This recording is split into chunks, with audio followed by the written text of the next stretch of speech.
Hello friends, मैं श्याम उपाध्याय आपके अपने यूट्यूब चैनल यस 10 एजुकेशन में आपका स्वागत करता हूं।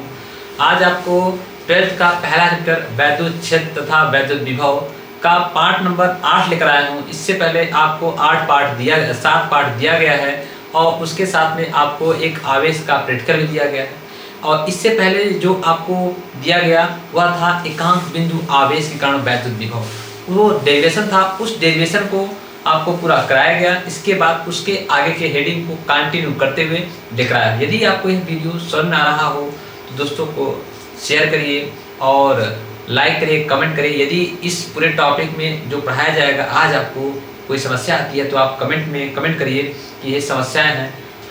आशा करता हूँ कि आपको नेक्स्ट वीडियो जो मिलेगा उसमें जो आप कमेंट किए रहेंगे उसके सारे समस्याओं को उसमें दे दिया जाएगा कि हाँ ये समस्या थी, उसके बारे में ये आपका टॉपिक है। चलिए आइए, आज जो हमारा टॉपिक है वह है वैद्युत क्षेत्र तथा वैद्युत विभवांतर में संबंध क्या है। इसी प्रकार अन्य जो 2-4 हेडिंग है हम उनको भी देखेंगे। चलिए स्टार्ट किया जाए। तो आपको ये दिख रहा होगा क्या है, पहला हेडिंग है आपका वैद्युत क्षेत्र की तीव्रता तथा विभवांतर में संबंध क्या होता है। आज इस संबंध को देखेंगे। संबंध का मतलब होता है कि वैद्युत क्षेत्र की तीव्रता और विभवांतर के बीच का क्या फार्मूला होता है, उस फार्मूले को हम देखेंगे। इसको कभी कभी क्या करता है 1 नंबर में पूछता है और कभी कभी 2 नंबर में पूछता है। तो इस प्रकार से 1 नंबर में पूछेगा तो केवल हम इसके फार्मूले को लिख देंगे, हमारा 1 नंबर कंप्लीट हो जाएगा। लेकिन हम फार्मूले को कैसे प्राप्त करेंगे, थोड़ा सा उसके बारे में डेरिवेशन करेंगे, इसके बाद फिर हम इसको देख लेंगे। चलिए, अगर हम बात करें वैद्युत क्षेत्र, जब भी वैद्युत क्षेत्र का नाम आएगा तो हम मानेंगे किसी वैद्युत क्षेत्र जिसकी तीव्रता E होगी उसमें 2 बिंदु A व B होंगे। चलो लिख दिया जाए। यदि कोई वैद्युत क्षेत्र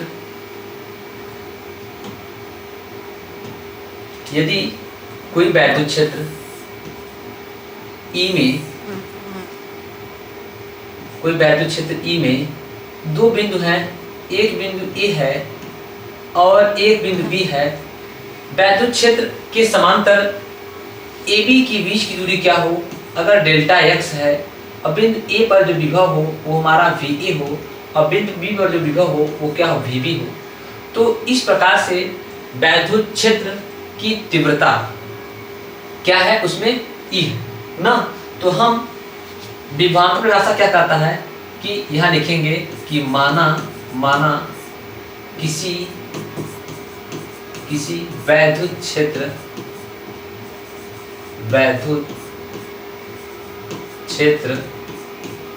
E में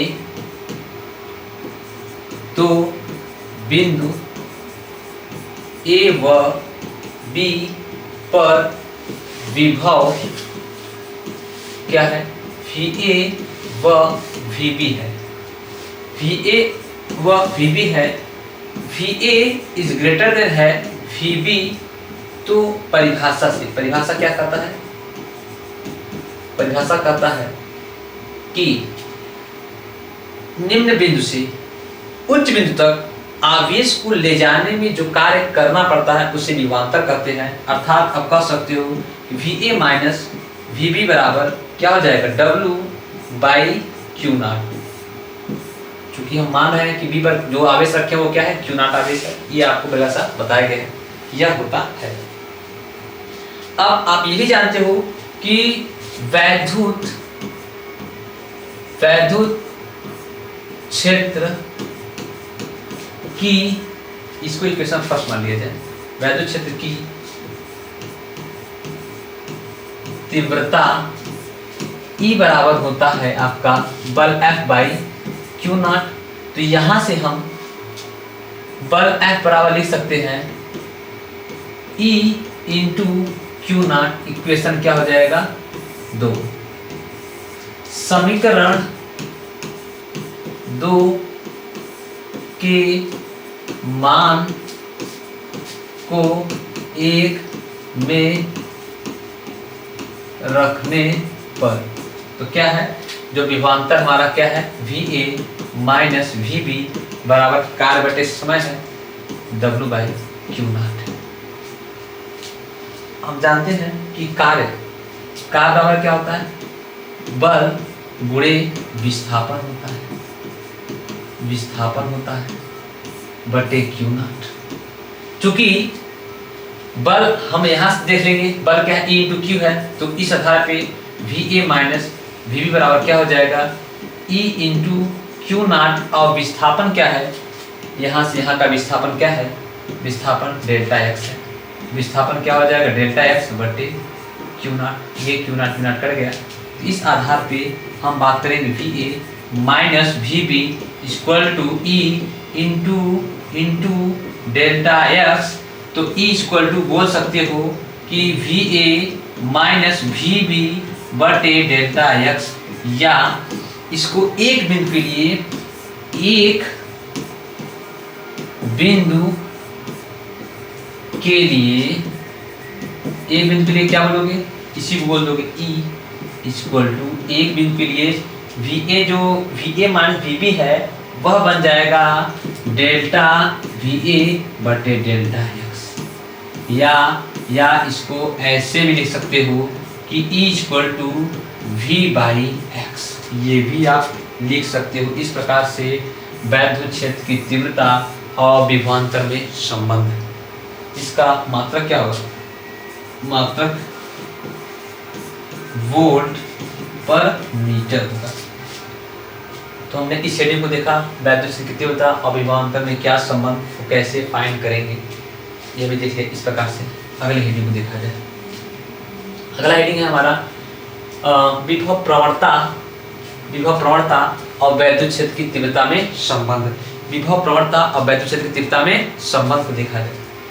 आपको बताया गया है किसी वैद्युत क्षेत्र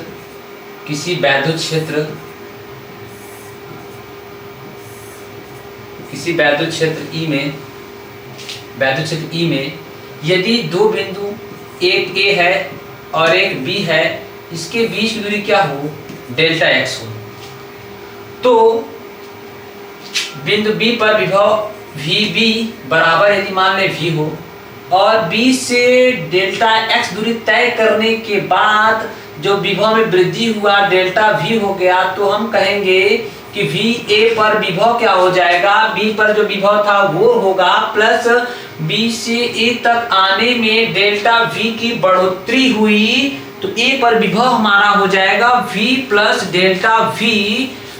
तो क्या हो जाएगा, A पर विभव, A पर जो विभव होगा वो मैं लिख सकता हूं V होगा ये वाला प्लस ये वाला डेल्टा V, ये होगा। तो इस आधार पे विभव प्रवणता कहता है, विभव प्रवणता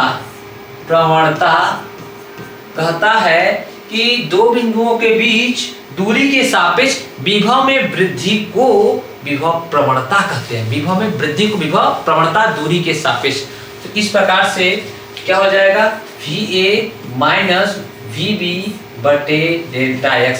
विभव प्रवणता किसे कहते हैं भैया, दूरी के सापेक्ष विभव में वृद्धि को विभव प्रवणता कहते हैं। अगर इसको मैं VA का मान क्या है, V प्लस डेल्टा V है, और VB का मान क्या है, V है बटे डेल्टा x है, V कट जाएगा तो क्या आ जाएगा, delta V by delta x। ये होगा विभव प्रवणता का फॉर्मूला। विभव प्रवणता का फॉर्मूला होगा ये, आपका याद रखना होगा। विभव प्रवणता का मात्रक क्या होगा, इसका मात्रक होगा वोल्ट प्रति मीटर। संबंध है विभव प्रवणता वैद्युत क्षेत्र की तीव्रता। इससे पहले हमने वैद्युत क्षेत्र की तीव्रता को देखा, वैद्युत क्षेत्र की तीव्रता को देखा, वैद्युत क्षेत्र की तीव्रता क्या देखा भाई, E इक्वल टू देखा VA माइनस VB बटे डेल्टा x। इस प्रकार से वैद्युत क्षेत्र की तीव्रता को देखा। तीव्रता ये देखा। विभव प्रवणता आपका क्या होता है, विभव प्रवणता भी वही होता है, विभव प्रवणता भी वही आया, VA माइनस VB बटा डेल्टा x आया, और वैद्युत क्षेत्र की तीव्रता। तो समस्या ये है कि दोनों में अंतर क्या है, दोनों में बहुत बड़ा अंतर है। क्योंकि आपका जो होता है वैद्युत क्षेत्र वो उच्च विभव से निम्न विभव की ओर को दिखाता है, जबकि विभव प्रवणता निम्न विभव से उच्च विभव की ओर को दर्शाता है। याद रखना होगा। ये अगर वैद्युत क्षेत्र, कोई वैद्युत क्षेत्र E हो, इस स्थिति में अगर हम बात करें, इस स्थिति में हम बात करें, ये बिंदु कोई A हो और ये कोई बिंदु B हो, चूंकि A पर विभव उच्च हो, B पर विभव से, तो जो होगा आपका जो विभव होगा, वैद्युत क्षेत्र होगा, वैद्युत क्षेत्र जो होगा वो इधर से इधर दिखाएगा, वैद्युत क्षेत्र दिखाएगा। और जो आपका ये होगा विभव प्रवणता होगा वो किधर दिखाएगा, विभव प्रवणता निम्न विभव से उच्च विभव की ओर दिखाएगा। यही विभव प्रवणता और वैद्युत क्षेत्र में अंतर है, वैद्युत क्षेत्र की तीव्रता में अंतर है, वैद्युत क्षेत्र की तीव्रता में अंतर है, यही तीव्रता में अंतर है। याद रखना होगा कि वैद्युत क्षेत्र तीव्रता और वैद्युत विभव प्रवणता में क्या संबंध होता है। दोनों के फॉर्मूले सेम होते हैं, लेकिन केवल और केवल अंतर होता है तो दिशा का अंतर होता है। चलिए नेक्स्ट हेडिंग को देखा जाए। हमारा नेक्स्ट हेडिंग है ऊर्जा का मात्रक इलेक्ट्रॉन वोल्ट। इलेक्ट्रॉन वोल्ट किसे कहते हैं? हाँ, याद रखिए, इलेक्ट्रॉन वोल्ट ऊर्जा का बहुत छोटा मात्रक है। यह किसी अणु अथवा परमाणु के लिए लागू होता है। अब यहाँ नाम क्या है, इलेक्ट्रॉन वोल्ट। इसी से आप जान सकते हो कि इलेक्ट्रॉन किसमें त्वरित होगा, जो अणु अथवा परमाणु होंगे उसमें वो त्वरित होगा। परिभाषा क्या है, एक इलेक्ट्रॉन को 1 वोल्ट के विभव से त्वरित करने के लिए अर्थात गति देने के लिए जितनी ऊर्जा वह अर्जित होता है, जितनी ऊर्जा वह अर्जित करता है, उसे इलेक्ट्रॉन वोल्ट कहते हैं। जैसे अगर हम आबनूस की छड़ को या कह सकते हैं कि कांच की छड़ को रेशम से रगड़े तो क्या होगा, उसमें उत्पन्न होगा उष्मा, और उस उष्मा से इलेक्ट्रॉनों का स्थानांतरण होगा। अर्थात उस उष्मा से रेशम में जो इलेक्ट्रॉन होंगी वह ऊर्जा पाकर जो त्वरित हो जाएगा, जो गति हो जाएगा, उसी इलेक्ट्रॉन के गति करने को बोलेंगे इलेक्ट्रॉन वोल्ट। परिभाषा क्या, एक इलेक्ट्रॉन को 1 वोल्ट ऊर्जा देकर त्वरित करने के लिए या त्वरित होने के लिए जितनी ऊर्जा वो प्राप्त करती है इलेक्ट्रॉन, उसे इलेक्ट्रॉन वोल्ट कहते हैं। ठीक है, तो इलेक्ट्रॉन वोल्ट किसे कहते हैं, एक इलेक्ट्रॉन को 1 वोल्ट विभव देने पर वह त्वरित होकर जितनी ऊर्जा को प्राप्त करता है या त्वरित होने के लिए जितनी ऊर्जा ग्रहण करता है उसी को इलेक्ट्रॉन वोल्ट कहते हैं। और हम जानते हैं कि V इक्वल टू होता है W/Q। हम चूंकि इलेक्ट्रॉन वोल्ट क्या है, ऊर्जा का मात्रक है, याद रखना है। ऊर्जा का मात्रक मतलब कार्य, इसको जब गुणा करोगे तो कार्य क्या हो जाएगा, V/Q हो जाएगा। अब यहाँ से मैं निकाल के दिखा रहा हूँ आपको, चूंकि Q बराबर होता है Ne, और एक इलेक्ट्रॉन के लिए बात हो रहा है, एक इलेक्ट्रॉन की अगर बात हुआ है, एक इलेक्ट्रॉन की बात हुआ है, तो यहाँ n बराबर क्या हो जाएगा, n बराबर 1 रख दोगे तो Q बराबर क्या हो जाएगा, 1 × E हो जाएगा। जब 1 × E हो जाएगा वहां रख दिया जाए, W बराबर हो जाएगा V × 1E, अर्थात कह सकते हो 1eV। यही क्या है, कार्य है, कार्य आया, यही कार्य आया। तो हम जानते हैं कि 1 इलेक्ट्रॉन बराबर होता है 1.6 × 10⁻⁻19 कूलाम होता है। तो यहाँ पे रख दिया जाए 1e का मान रख दिया जाए 1.6 × 10⁻⁻19। क्योंकि ये कूलाम ये वोल्ट है तो मात्रा क्या हो जाएगा, जूल हो जाएगा। तो 1eV इक्वल टू कितना हो जाएगा, 1.6 × 10⁻⁻19 जूल। 1 इलेक्ट्रॉन वोल्ट अगर से पूछता है कभी एग्जाम में तो आपको याद रखना होगा कि 1 इलेक्ट्रॉन वोल्ट बराबर 1.6 × 10⁻⁻19 जूल होता है। कभी कभी कह देता है 1 MeV बराबर क्या होता है, M का होता है मिलियन, M का मतलब होता है मिलियन इलेक्ट्रॉन वोल्ट। तो आप जानते हो कि 1 M मिलियन का मतलब होता है 10⁻⁶। तो इसका रख देंगे 10 की पावर 6 और 1 इलेक्ट्रॉन वोल्ट का मान है 1.6 गुणे 10 की पावर -19। इस प्रकार से -19 में से 6 घट जाएगा 1.6 गुणे 10 की पावर -13 क्या हो जाएगा जूल। 1 MeV बराबर इतना हो जाएगा। कभी कभी क्या करता है 1 बिलियन इलेक्ट्रॉन वोल्ट पूछ लेता है। आप जानते हो कि 1 billion equal to 1 billion equal to होता है 10 की पावर 9। तो 1 बिलियन का रख दो 10 की पावर 9 और 1 इलेक्ट्रॉन वोल्ट का 1.6 गुणे 10 के पावर -19 होता है, +19 -19 9 घट गया तो 10 पावर -10 बचा। 1.6 गुणे 10 की पावर -10 जूल होगा। 1 बिलियन इक्वल टू कितना होगा 1 बिलियन इक्वल टू 1.6 गुणे 10 की पावर -10 जूल होगा। 1 मिलियन 1.6 गुणे 10 की पावर -13 जूल होगा। 1 इलेक्ट्रॉन वोल्ट 1.6 गुणे 10 की पावर -19 जूल होगा। इस प्रकार से इलेक्ट्रॉन वोल्ट को भी हमने देखा। अब अगला हेडिंग क्या है, वैद्युत स्थितिज ऊर्जा। इसे कहते हैं बिंदु आवेश के समुदाय की वैद्युत स्थितिज ऊर्जा उस कार्य के बराबर होती है जो उन आवेशों को अनंत दूरी अर्थात शून्य ऊर्जा की स्थिति से उस बिंदु तक लाती है। आप कह सकते हो कि बिंदु आवेश समुदाय की वह ऊर्जा जो अनंत से वैद्युत क्षेत्र के किसी बिंदु तक नहीं, वैद्युत क्षेत्र तक लाने में जो कार्य करना पड़ता है उसे क्या कहते हैं, वैद्युत स्थितिज ऊर्जा। एक बार फिर से, एकांक कूलम आवेश को अनंत से वैद्युत क्षेत्र तक लाने में जो कार्य करना पड़ता है उसे वैद्युत स्थितिज ऊर्जा कहते हैं। अब वैद्युत स्थितिज ऊर्जा का फॉर्मूला क्या होगा हम उसको देखेंगे।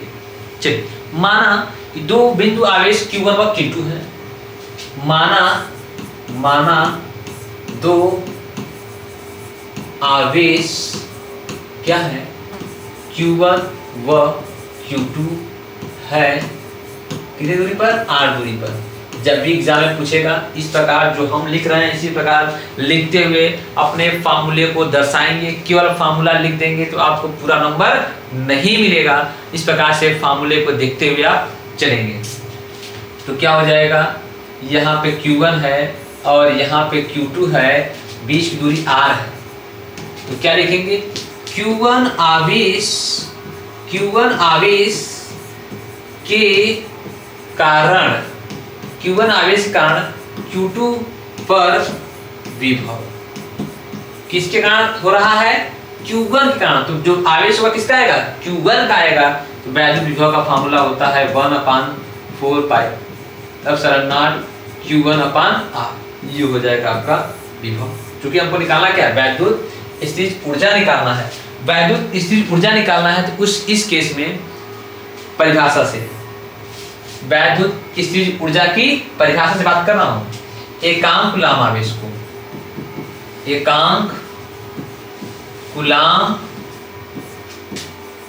आवेश को कहां तक लेकर आऊंगा, मुझे कहां तक लाना है, अपना टारगेट है Q2। एक कूलम आवेश को अनंत से Q2 तक लाने में जो कार्य करना पड़ता है उसे वैद्युत स्थितिज ऊर्जा कहते हैं। एकांक कूलम आवेश को अनंत से Q2 आवेश तक लाने में जो कार्य करना पड़ता है उसे वैद्युत स्थितिज ऊर्जा कहते हैं। उसे वैद्युत स्थितिज ऊर्जा कहते हैं। इसको W बराबर क्या हो जाएगा, U से दिखाते हैं। तो क्या होगा, क्योंकि आपको बताया गया है V बराबर होता है W/Q। अगर मैं पूछूं W बराबर क्या होगा तो बोलोगे V × Q। सिंपल सा मैटर है, मुझे अनंत से Q2 तक लाना है तो विभव हमारा क्या है, विभव हमारा है V और आवेश कहां तक लाना है, Q2 तक लाना है। तो आवेश क्या रखेंगे, Q2। इस प्रकार से हम v का मान समीकरण 1 से रख देंगे, तुम्हारा आ जाएगा 1/4 pi epsilon not Q1 Q2 बटे R होगा। यही वैद्युत स्थितिज ऊर्जा का फार्मूला है। यही वैद्युत स्थितिज ऊर्जा का फार्मूला है। क्या होता है? 1/4 pi epsilon not Q1 Q2 upon R, जहां के यहाँ पे नहीं है, हम ये मान रहे हैं कि ये सारी प्रक्रियाएं किसमें हो रही हैं? वायु में। ये सब सारी प्रक्रियाएं किसमें हो रही हैं? वायु में। हम मान कर चल रहे हैं वायु के लिए k की वैल्यू क्या होती है? 1।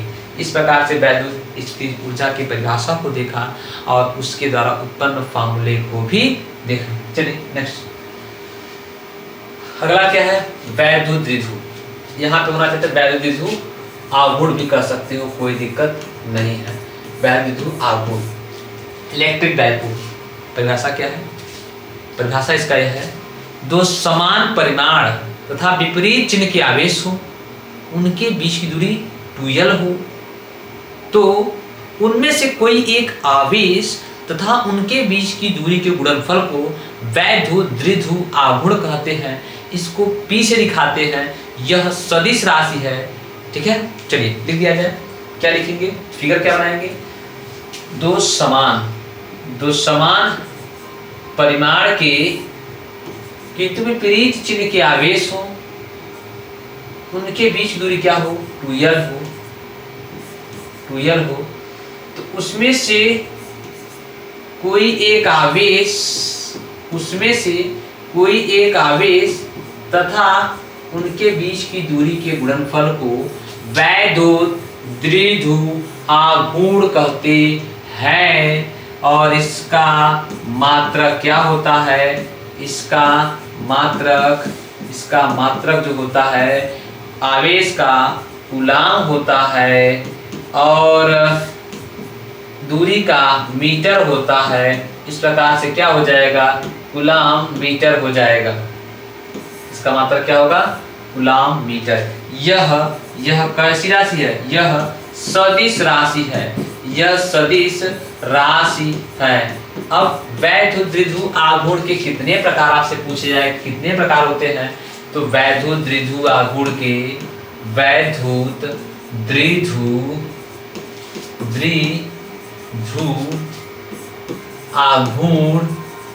आघूर्ण दो प्रकार का होता है।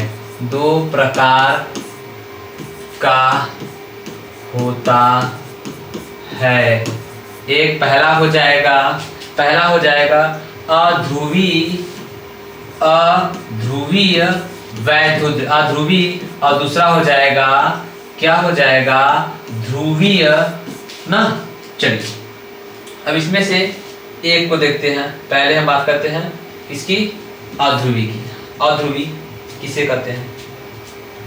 अगर हम अध्रुवी वैद्युत द्विध्रुव आघूर्ण की बात करें तो इस कंडीशन में जब किसी अणु में धन तथा ऋण आवेश समान रूप से वितरित हो और तब उस स्थिति में उन दोनों का केंद्र एक ही बिंदु होता है और इस प्रकार से जो वितरित होते हैं उसे कहते हैं अध्रुवी वैद्युत द्विध्रुव आघूर्ण। एग्जाम्पल, जैसे मैं कहूं कि एक ये सर्कल है, इस सर्कल में दो प्लस और माइनस समान रूप से वितरित हो और दोनों का केंद्र पॉइंट एक ही हो, उसे क्या कहते हैं? अध्रुवी वैद्युत द्विध्रुव आघूर्ण कहते हैं। जैसे एग्जाम्पल क्या होता है? एग्जाम्पल हो जाएगा O2, एग्जाम्पल क्या हो जाएगा? Cl2, एग्जाम्पल क्या हो जाएगा? N2।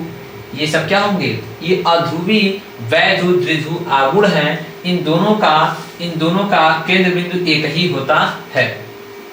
चलिए अगर हम बात करें ध्रुवी वैद्युत द्विध्रुव आघूर्ण की, ऐसा वैद्युत द्विध्रुव आघूर्ण जिसमें दो धन तथा ऋण आवेश दो अलग अलग बिंदुओं पर वितरित हो और उनमें धन तथा ऋण आवेश के कारण आकर्षण हो और उनके बीच की दूरी कुछ हो, दोनों का केंद्र बिंदु अलग अलग हो। जैसे आप फिगर बनाना चाहो, फिगर कुछ इस प्रकार से आप बना सकते हो। कैसे? ये ध्रुवी वाला, मैं ध्रुवी वाला फिगर बना रहा हूँ। ध्रुवी वाला फिगर, ये प्लस ये माइनस। ध्रुवी वाला फिगर आपसे बनाना होगा तो आप इस प्रकार से ही बनाएंगे, प्लस माइनस, अर्थात दोनों का केंद्र बिंदु क्या है, अलग अलग हो। और ध्रुवी वाले में जैसे एग्जाम्पल क्या, फिगर बनाना मस्ट है, फिगर जरूर बनाना है ऐसे। जैसे हो जाएगा NaCl, जैसे हो जाएगा HCl, जैसे हो